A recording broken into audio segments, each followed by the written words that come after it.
Good morning, viewers. Reverend Dr. J.W. Morrison, theologist, Central Coast, New South Wales, Australia. Thank you for coming in. I appreciate your time. Hang on. Sit. Sit.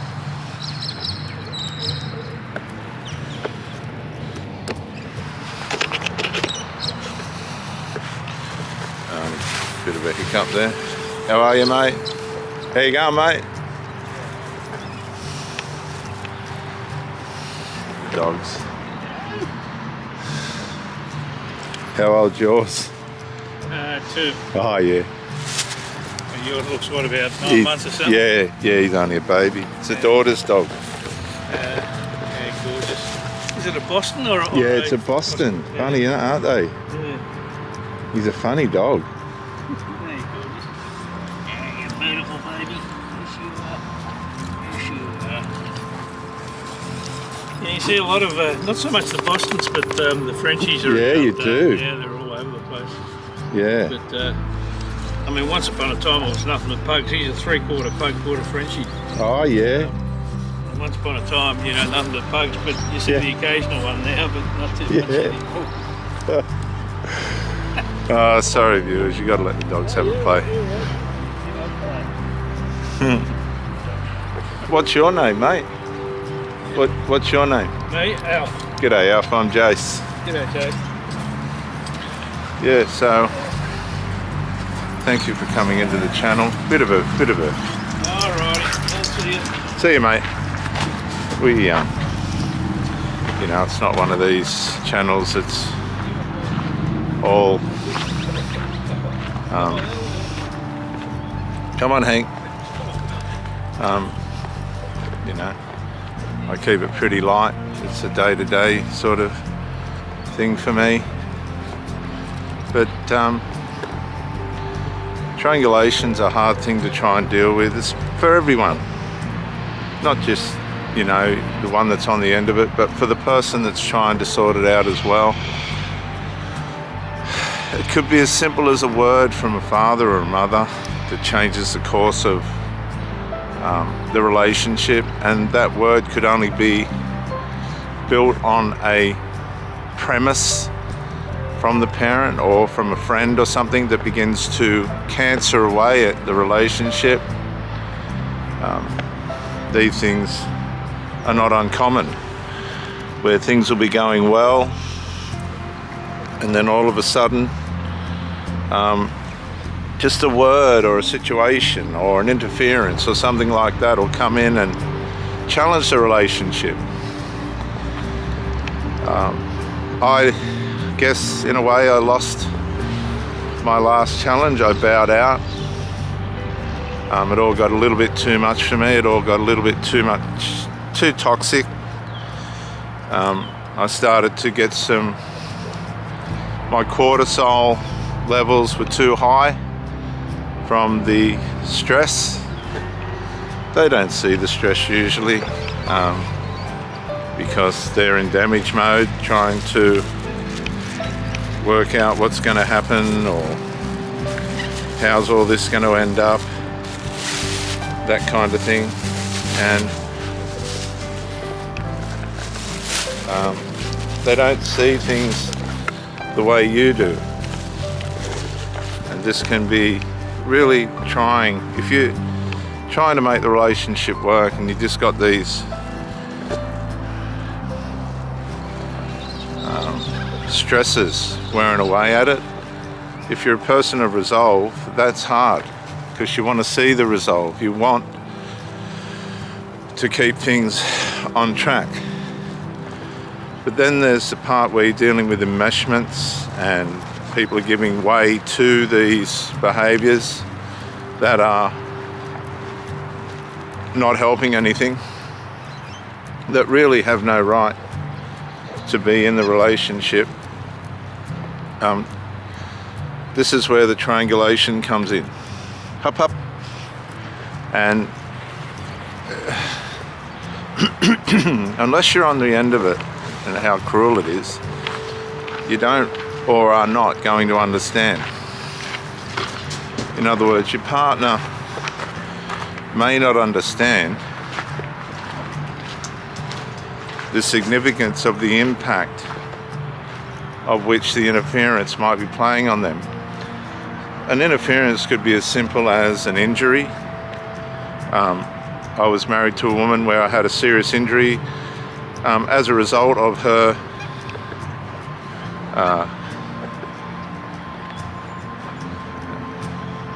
negligence, really. And hang on, mate. And the consequence of that injury was the demise of, partly the demise of the marriage. Then you'll meet other people that have been with people that have had cancer and things for 15 years. I was speaking to a lady yesterday who was married to a man who had terrible illnesses for 15 years until he passed away. There's a tremendous element of commitment and loyalty and devotion, despite probably the personal challenges that she had. So there's all different scenarios, but when you're dealing with petty immaturities and things that are not deserving of effort, they've had a long enough time to be fixed. They've had 10 times the right amount of time to be fixed. These are the things that we need to start to look at and say to ourselves, no, I can't continue with this. I can't go on with this. It's not fair on me. It's not fair on my mind. You've got to have value for your mind. Come on, up, up, up, up, up, up, up, up. You've got to have consideration, most of all, consideration for the person that you're with. But if the person that you're with is not able to bring resolve to the situation, then you have to look at the considerations in another way. One way is it beneficial for the person that I'm with to stay in that relationship? Hey, mate. To stay in that relationship? Is it... will you stop that, please? Will you stop that? What are you doing? You're biting me. You're biting me. And this is, when you look at this dog going at my ankle, it's similar to a problem that can't be fixed, but I'll fix it. Watch this. You will stop.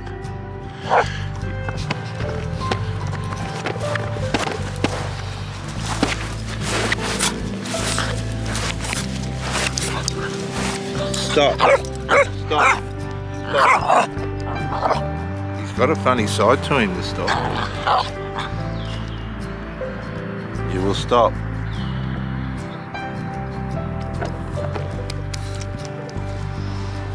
Come on. No. No.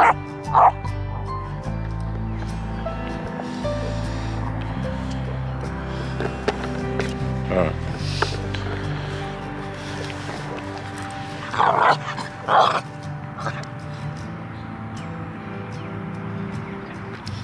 No more. Okay, come on, hop, hop, hop, hop, hop. Stop.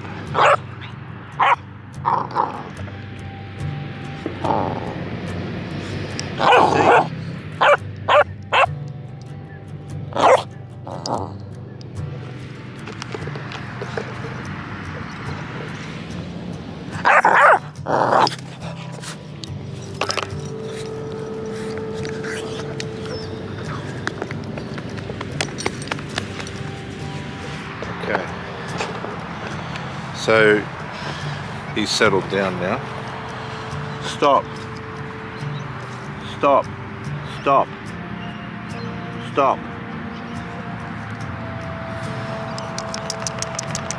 Come on. Good boy. That's better.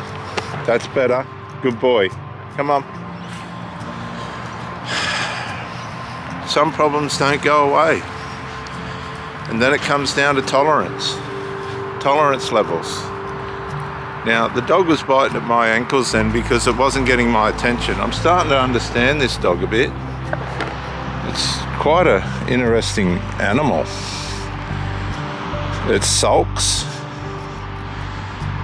It's very temperamental. You have to understand all these things in a person's dynamic as well. It's not all about what you want, it's not all about what you think. But at the same token, it's not about being abused or neglected either. Consideration has to have a broad scope, and that can be challenging. If somebody's really trying hard and they've got situations and circumstances around them that are petty, that they're just unable to fix or deal with because of enmeshment, maybe drugs, alcohol, just codependencies, severe codependencies. They don't want to risk bringing correction through a challenge, so therefore they lay subject to the out of order behavior. Then that's going to be a problem. Now, people can find people that will just put up with anything, and everyone ends up sitting around traumatized one way or another and sedated. They'll sedate themselves. So how are you going to get a rational relationship out of that? You're not. You're not. So there are quantities and qualities that we need from a relationship that's going to help us to be happy, healthy, and productive. See, a lot of the people that don't fix things, if you look at their life, and it's really sad, they've got nothing to show for their life. They've got nothing to show for it. They've done great works. They've spent most of their life at work, but have got nothing to show for it. And I don't understand really for the life of me where their minds are at. You can't live from one lust to the next. You can't live from one lust to the next. Here. Come on, up. There. And think you're going to get anywhere, because it doesn't work that way. You're sabotaging your potential. Lust deceives, see? Oh, there's a beautiful bird here somewhere.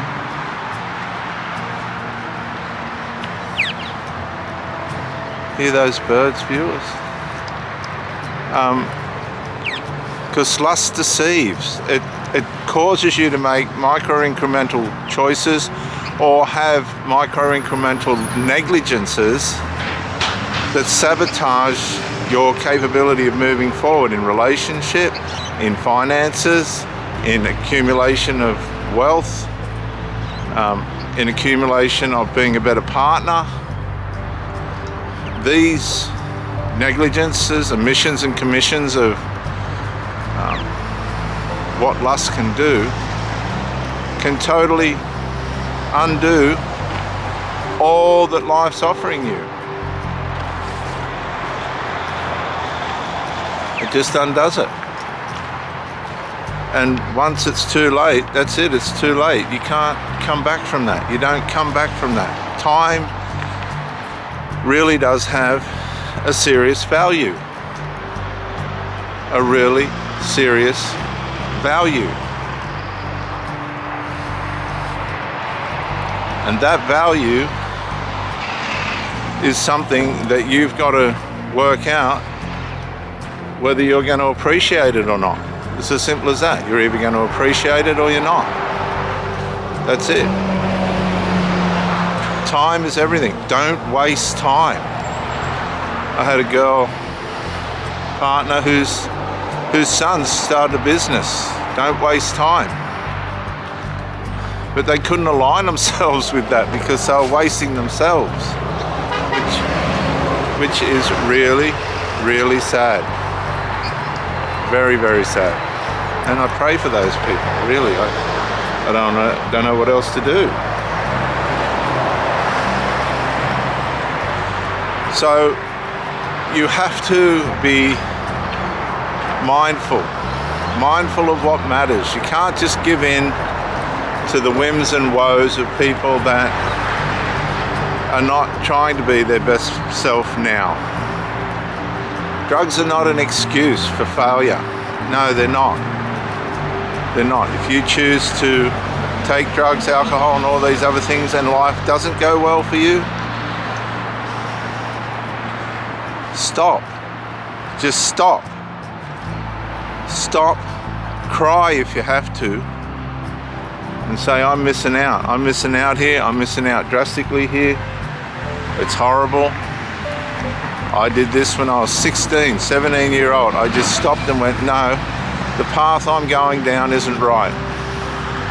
And I changed my mind and I changed my determination. And thank God I'm nearly 60. I never drank, I never smoked, I never messed with my mind. And at least I've got something to leave behind for my children and my children's children. I've done the best that I can in my relationships, which is all that somebody can ask of you. And that's it.